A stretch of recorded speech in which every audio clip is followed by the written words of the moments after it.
Retake? Ready? What specific issues in nursing and healthcare does it address? I'm glad you asked that question.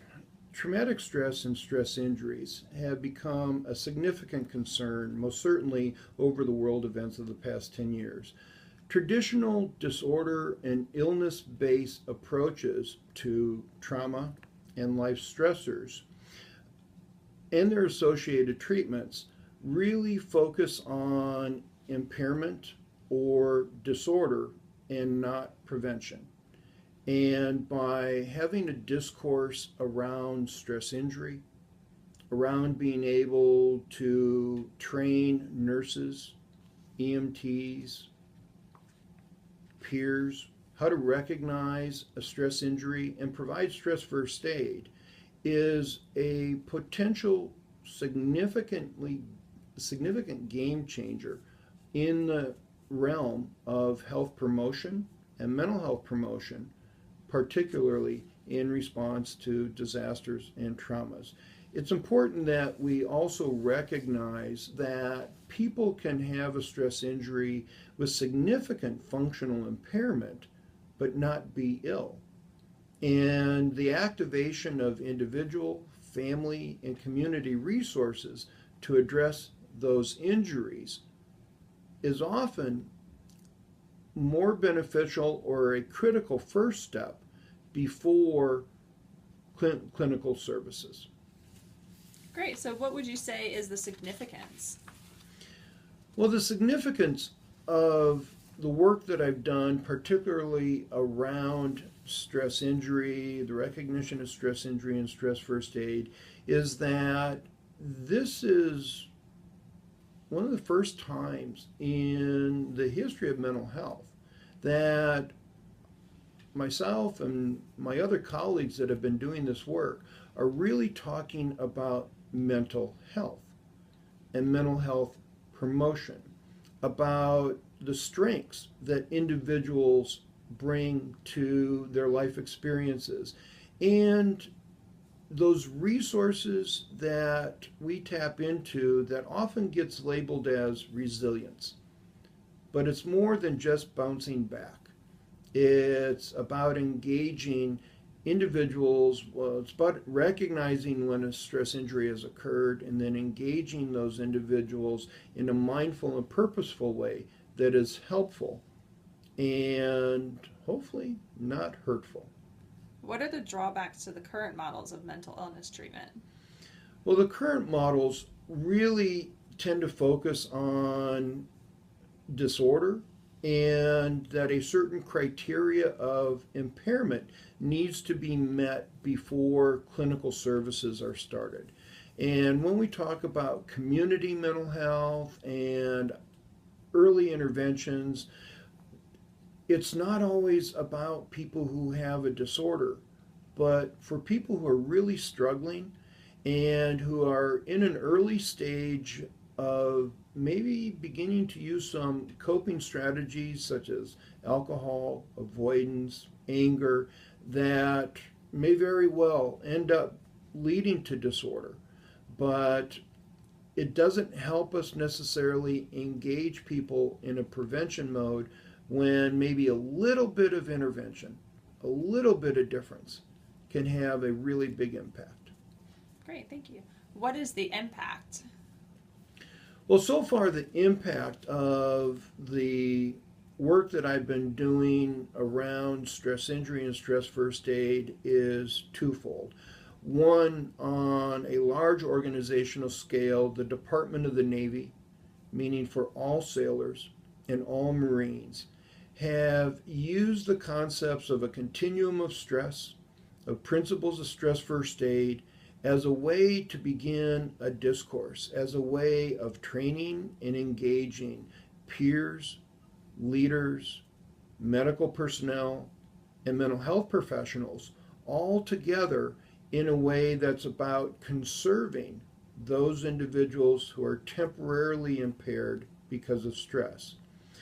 Additionally, other organizations, firefighters, law enforcement agencies, have begun to recognize that the stress continuum model and stress first aid helps to fill a critical gap in their employee and occupational stress resources, because they're professions that deal with traumatic stress and exposure on a regular basis, and not everything that they do or experience is a critical event.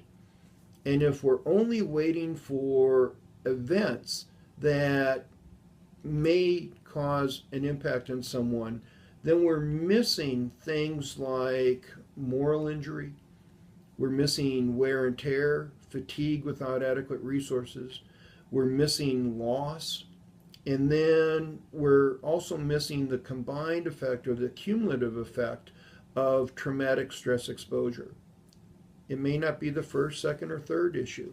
So we're seeing an expansion of what was started as really a focused way to have a discourse around stress and coping and early intervention for service members in time of war, expand across the nation to include those individuals in our own society that occupationally have some significant stressors. The other thing that I think we can also be mindful of in nursing is that nurses as a profession have multiple exposures around traumatic stress, loss, moral ethical dilemmas, and fatigue. And that as a profession, we need to be mindful about our own exposures to potentially injurious aspects of the work we do, and how important it is for nurses to have a peer skill for reaching out to each other. Because true nurse to nurse colleague helping colleagues occurs at 2 in the morning on the night shift. It doesn't happen in a conference room or at a training session. It really happens between peer to peer. Great, thank you. How does this relate to the state and national policies and priorities? That's a really good question, and the work that I've been doing most certainly dovetails with the local, state, and national debate around mental health, mental illness, access to care, what happens when individuals who have stress injuries but may not have a disorder act on those impulses. How many times have we heard in the news that there's been a traumatic event and everybody says, that really wasn't like that person. We really didn't expect that.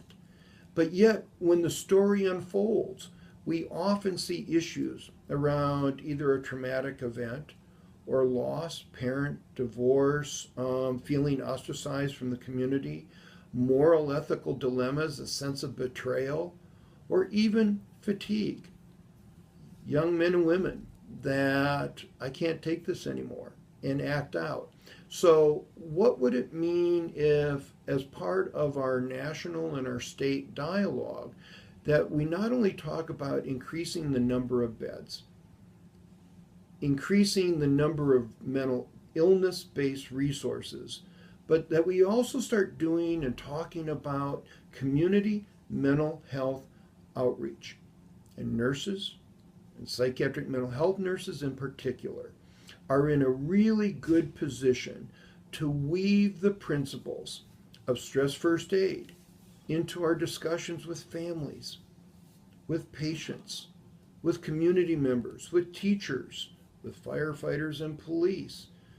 When we do an outreach to a community and we're taking blood pressures and we're doing health teaching around diet and exercise, should we not also be doing instruction and teaching around stress mitigation, and stress first aid? So I think the implications of this is really within the realm of mental health promotion, not just mental illness care. Great. So what advice do you have for the next generation of nursing leaders? I think for the next generation of nurses and nursing leaders is that this is a marvelous time in nursing. Nurses And people who choose to become nurses, using the vernacular from the military, are truly an all volunteer force. These are bright, motivated, intelligent women and men that have the ability to choose any number of fields or paths within their life. And yet, there's a passion. There's a passion for making a difference in the life of other people. That a good day is a day that we know that we've made a difference. And part of the magic of nursing is that we get to have those days on a regular basis. The trick, of course, is recognizing when we've had one of those moments, when our passion to care, our passion to engage, connects with a patient, a family, maybe another nurse, a colleague, a technician, an aide, a physician, and through that passion and our science and our knowledge, that we made a difference.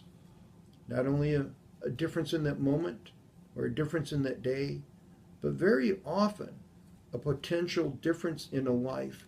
And we may never even know the impact that we have had on someone in their life.